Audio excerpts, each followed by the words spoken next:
సోమయ్య, భీమయ్య ఎవరైనా కూలి పని ఇస్తారేమోనని రోజూ రచ్చబండ దగ్గర కూర్చునేవారు. ఎవరూ పిలవకపోతుండడంతో కబుర్లతో కాలక్షేపం చేసేవారు. ఒకరోజు ఆ దారిలో వెళ్తున్న గ్రామ పెద్దను వారు పిలిచి, "అయ్యా, మాలో ఎవరు గొప్ప చెప్పండి" అని అడిగారు. వీరిని మార్చడానికి ఇదే మంచి అవకాశం అనుకున్న ఆయన, "ఈ బాటకు ఇరువైపులా చెరో 20 గుంతలు ఎవరు ముందు తవ్వుతారో వాళ్ళే గొప్ప" అన్నాడు.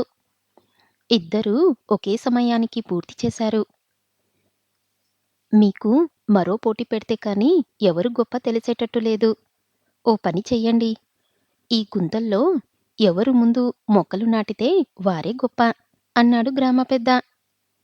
మళ్ళీ ఇద్దరూ ఒకేసారి పని పూర్తి చేశారు. అరే! ఇద్దరూ గెలిచారే! ఓ సంవత్సరం కాలంలో ఎవరు నాటిన మొక్కలు ఏపుగా పెరుగుతాయో వారే గొప్ప అన్నాడు గ్రామ పెద్ద.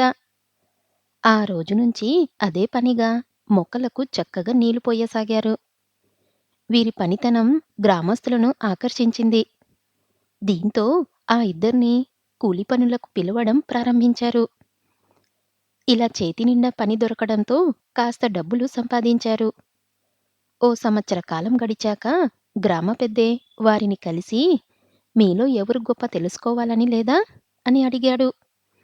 "అయ్యా, మా తప్పు తెలుసుకున్నాం. కబుర్లు కడుపు నింపవని అర్థమైంది.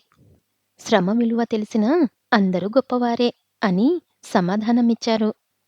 తర్వాత తమను మార్చిన గ్రామ పెద్దకు ధన్యవాదాలు తెలిపి పని కోసం ముందుకు కదిలారు.